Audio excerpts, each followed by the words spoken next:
the Med-City movie guy. He's everywhere you want him to be.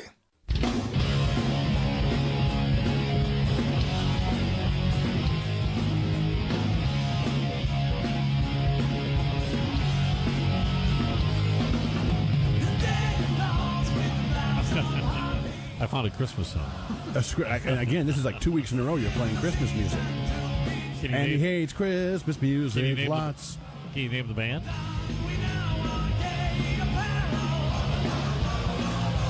I do know it. Yellow Hair, lead singer.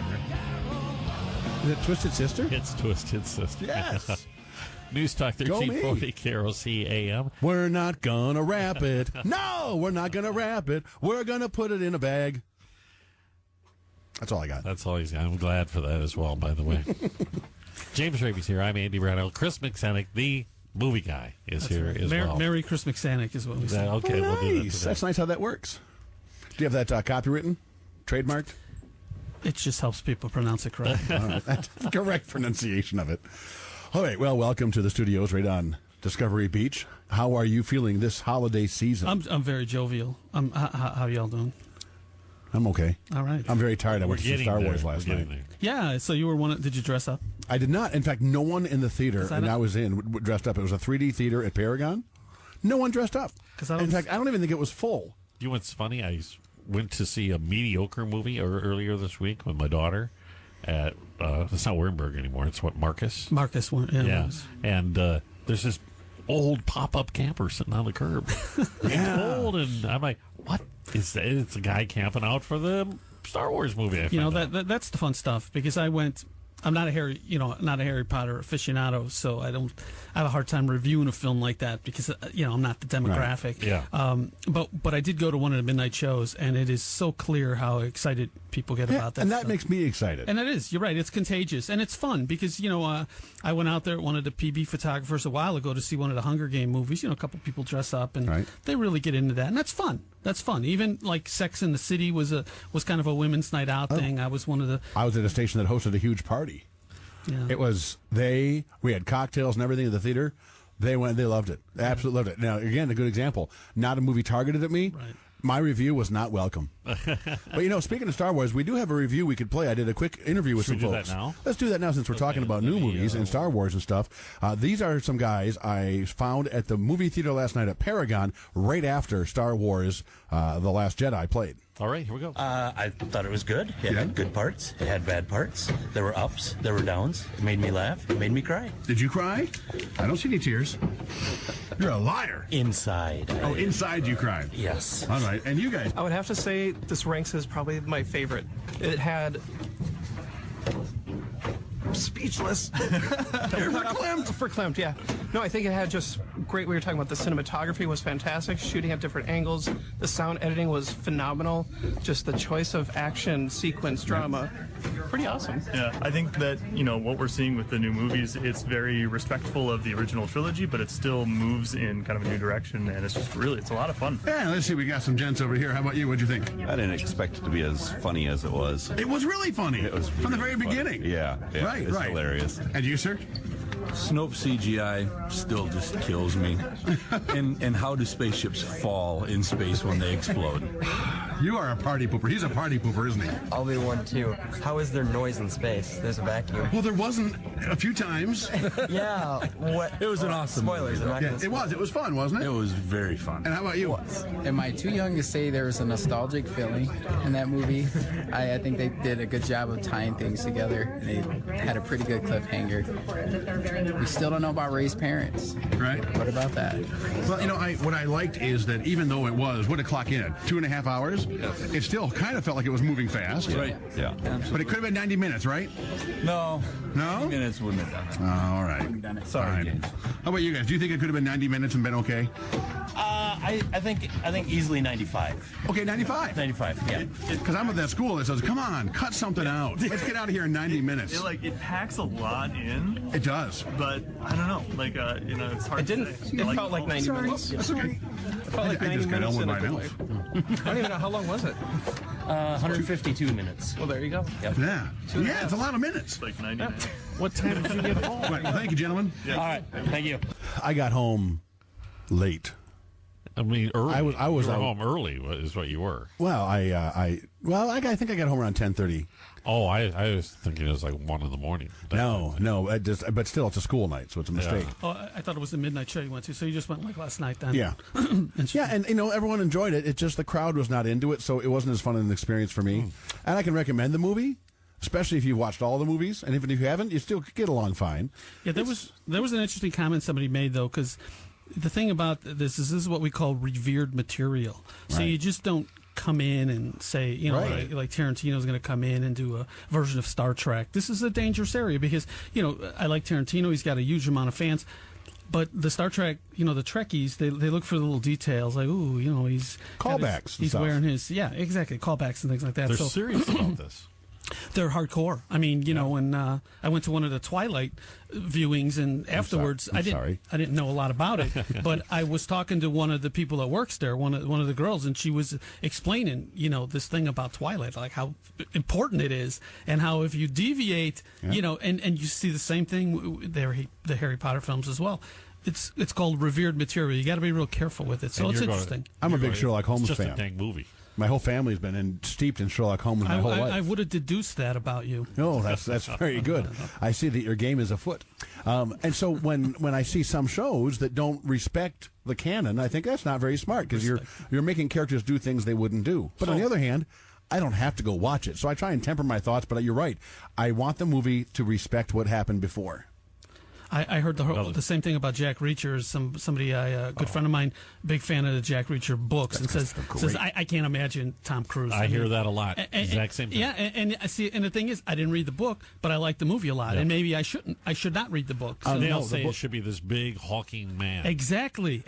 That's what I heard. Except that I've read all the books. In fact, when I was on recovery after my kidney thing, a friend gave me all the books he had published to that point. So I read them all in that 2.5 months because why bother learning a new language when you can read Jack Reacher books? And I was so excited and then annoyed that Tom Cruise was the guy, but he played it big. He played it big, and I'm tough. I realize it doesn't match the character, but as much as I dislike Tom Cruise, I got to give him credit. He played the role as a big guy. He owned the space. We were talking about Christmas movies, right? Oh yeah, that's right. Let's talk about Christmas music here on Christmas movies. I think Tom Cruise is probably one of the few people who did not do a Christmas film. Well, I guess maybe there was a happy scene in Top Gun. No, not at all. No. It's News Talk 1340, KROC AM. We're talking about Christmas movies. Well, now. we're going to start talking about them anyway. That's right. We haven't been, but we will. So a while ago, I did a little survey of Rochester readers, listeners, Facebook fans to see what they thought were the favorite Christmas films. I don't know if you guys have any thoughts about what they might have thought was. Well, you go ahead and let us know what your movies you're working on here. Well, what would your favorite Christmas film be? Oh, mine's Elf. Yeah, and it goes back to, and I can't do the marathon thing, but I will watch it once a year, A Christmas Story. Oh, I like Christmas Story a lot. But my favorite film, it didn't make the list, by the way, is a movie called The Lemon Drop Kid. Anybody ever heard of that movie? I've heard of it, but I've not seen it. Oh, well, it's a... Lemon Drop Kid, it was a character created by Damien Runyon, so this is going to have a little bit of an older feel, like kind of a vintage New York kind of thing. But it's Bob Hope, and it's one of his best films. It's very snappy dialogue. He basically plays a character kind of ripped off in one of the what was it called? Not Bad Christmas. Bad Santa? No, not Bad Santa. No, it was the one with. Now I got to go to my notes. I hate going to my notes, but anyway, it's not that important. But anyway, he to raise money, him and some of his fellow thugs, they pretend they're Santas and they collect all this money with. And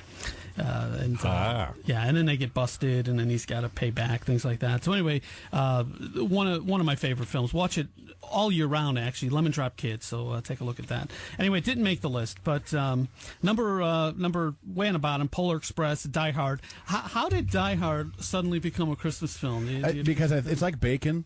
I think people needed something to laugh and joke about, and then it got talked about too much, and I'm already sick of the topic of the Die Hard specifically. We brought it up first, by the way.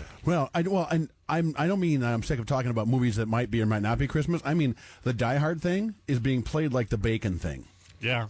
It's being thrown around a lot. There's a meme even. It's not Christmas until I see Hans Gruber fall from the Nakatomi Tower. I've never seen Polar Express.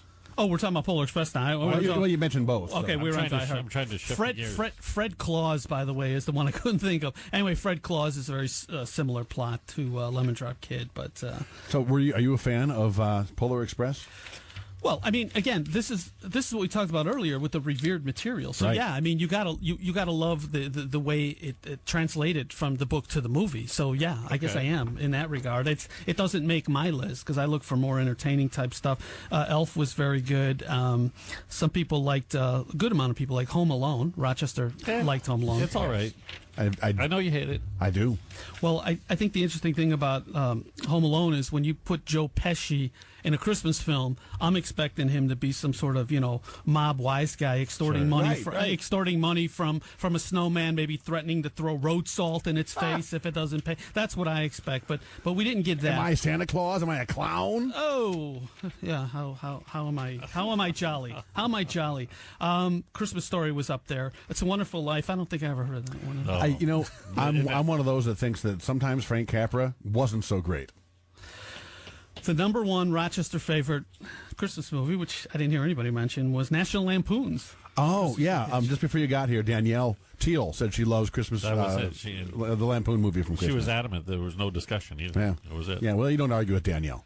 That's a rule in life. Another one that not a lot of people talk about, and it's really worth going back and visiting if you haven't seen it in a long time, and I'm guessing you haven't seen it in a long time, is Miracle on 34th Street. Oh, no. And I've seen it. Yeah. That's sweet. And the reason awesome I think movie. it's neat is to just kind of watch Natalie Wood go from such a cynic at the beginning and just see that slow move towards really believing. And I think that's kind of a neat movie. So if you haven't seen it in a long time, you should go back and get one. Yeah, get a copy. Muppet Christmas Carol is also a brilliantly done film. I've never seen that, and everyone has told me how great it is, and I always forget about it. I'm going to put that on my list right now because I love the Muppets, and seriously, people tell me how great that is. Yeah, and Christmas Carol. And the music, sometimes the music can be kind of saccharine, but Paul Williams does all the music, and it really is neat, and it's done. Yeah, Paul Williams. Oh, Smokey and the Bandit fame. Oh, that's right. That was his big movie. Yeah. Otherwise, his big movie. No, but I know it was wrote one of a the lot few of stuff. things. Yeah. The Smokey and the Bandit. I love that movie. That's a topic for another day.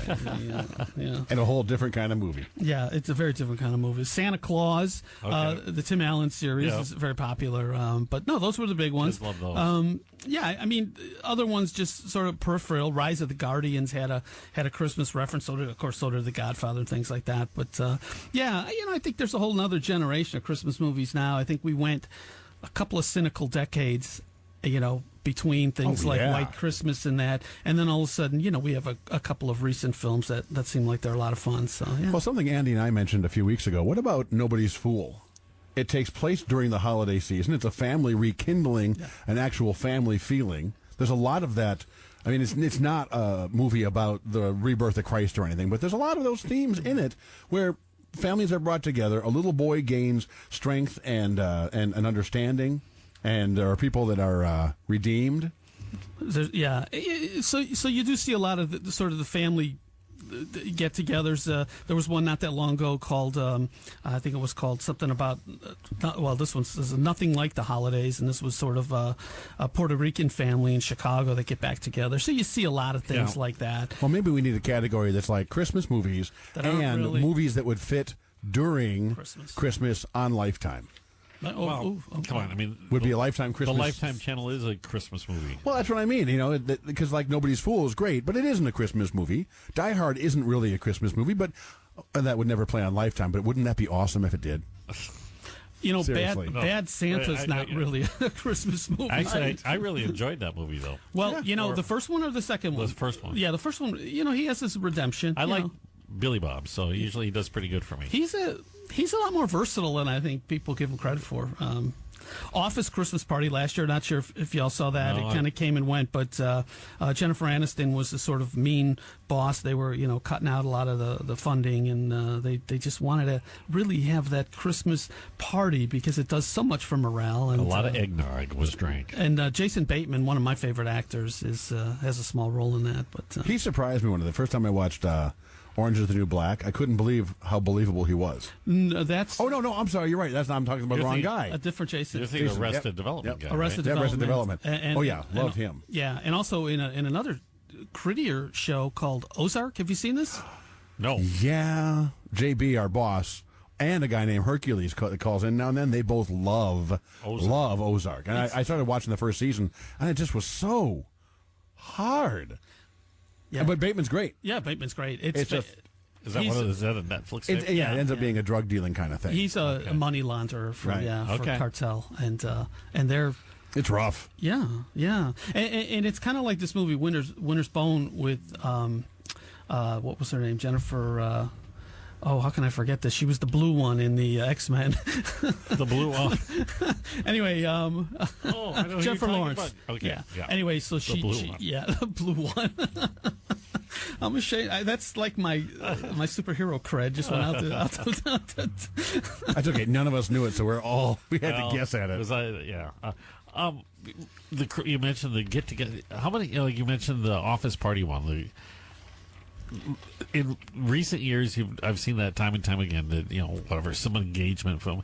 That these big time movie stars, they must have that one last one on their contract that they have to get in the end of the year. And it seems like they throw this medley of people together and make them act up and do things, and then we'll film it. Well, it's like CDs, when you got a certain number of records, you do your last one's the greatest hits with two new cuts. In this case, it just happens to be really odd movies. And they're maybe not even new cuts. They were like cuts that they threw off. Right. We did like 14 on the first album. I got like 2 that we never released. And I think there's probably some of that. I think these movies, they might just be a real hoot to make because it's probably a party on and off screen, and they just probably phone in half of these things. Just film it in 1 week. Yeah, I bet. Nightmare Before Christmas. Anybody remember that? Yeah, I do. It. I think we agreed that was a Halloween movie, right? About Christmas. Because it's what's his name? Tim Burton. Yeah. Tim Burton. Yeah, a friend of mine told me it was his son's the first movie they took his son to, and actually the first movie was The Lion King, but they had a trailer for Nightmare Before Christmas, and the kid freaked out and ran out there. They didn't even get to see Lion King, and I always kind of remember that because it makes you think. You know how they always say these previews have been, they're suitable for all audiences. Audiences, or whatever. That one was a stretch until you get the red preview trailer. Oh yeah, with the red the bands, red one says no, children get out. Yeah, those are I think they only show those though at like the R-rated movies. They do, and they're over-promising and under-delivering. Trust me. That's like trailers. I have turned so cynical on these trailers. Oh yeah, I mean it's like total bait and switch, especially when they make it look like it's a comedy, and then you get there and go, what happened? Perfect timing last night at Star Wars. Walked in, even like half a trailer before the movie started. I say I like trailers, but I agree with you. Lately, they've gone downhill. They're very, very deceptive. The trailers before the film I saw this week were to the point where, why would I want to see that movie? I couldn't even imagine. You just made what might be a really good movie seem really unattractive. Yeah. Or it's the other way around. I mean, the only reason you would even go to see something really gritty like some of these films is if the trailer made it look like an action film or funny, And yes, a good example is, and we'll talk about that maybe next week. We talk about some of the best films of the year. Is Woody Allen's Wonder Wheel. It's a Woody Allen film. So you're thinking, well, it's got to be Woody Allen. It's hysterical. It's not. It's a great drama. But if you were going for a Woody Allen comedy, it's not there. Well, that was like the movie he did where he looked at the same storyline from a comedic and a tragedy point of view. So, that's a good question. Speaking of Woody Allen, can you really enjoy their movies when we know when they're such pigs? That was a conversation that was had the other day with Tom Hanks and stuff, who I respect. Yeah. He's like, you can't throw the bath out with the baby water. No, wait. You can't throw the baby out with the bath water, and I don't know about that. Unless the baby made water in the water. Right. Then it all has to. No, and that's good. We talked about that, I think we might have talked about that last time with the Harvey Weinstein, because there was one of the films, I think this year, they tried to buy back from the Weinstein Company so that they can release it without that black cloud of and I think there's going to be some of that, and that was Woody Allen seemed to survive it, but we'll see how everybody else does. We only have about a minute and a half. One thing we haven't talked about is bad Christmas movies. Worst Christmas movie I ever saw, and I wish I could remember the exact title of it, but it was like it was a pro wrestling holiday movie, and it featured Hulk Hogan, and he had to somehow rescue Christmas, and it's possibly the worst film I've ever seen, but I watched the entire thing because I could not take my eyes away from it. They actually used the Goonies set to make this film because I recognized some of the caves. So that'd be like over the top being a Christmas movie. Oh, it was terrible. I think right up there, or rather down there, is probably Jingle All the Way. Even though I like Schwarzenegger, and this movie That is was a not, bad movie. it's not as bad, because there's some things that crack me up, like when he bought that Spanish speaking Turbo Man, because it was available and things like that. So not great. I like Sinbad and I like Schwarzenegger. This one I don't think works, but Belushi's in it and Jim Belushi. But I don't have much. I'll just throw in Rudolph the Red-Nosed Reindeer because I think Santa, that he can see everything. He knew he was being bullied. There's no sound in space. I'm just gonna leave it at Wait, are you saying I'm being a party pooper? But was it filmed and shot from multiple angles? So it's a Rashomon story, Chris, basically. Thanks for coming in. We're out of time, but we are going to talk the best films of this year. We'll get that on for you next week, at least before the end of the year. News Talk 1340, KROC AM. That's all for now. Visit my friend Chris Misanek, the Med City Movie Guy, on YouTube, Facebook, and at themedcitymovieguy.com.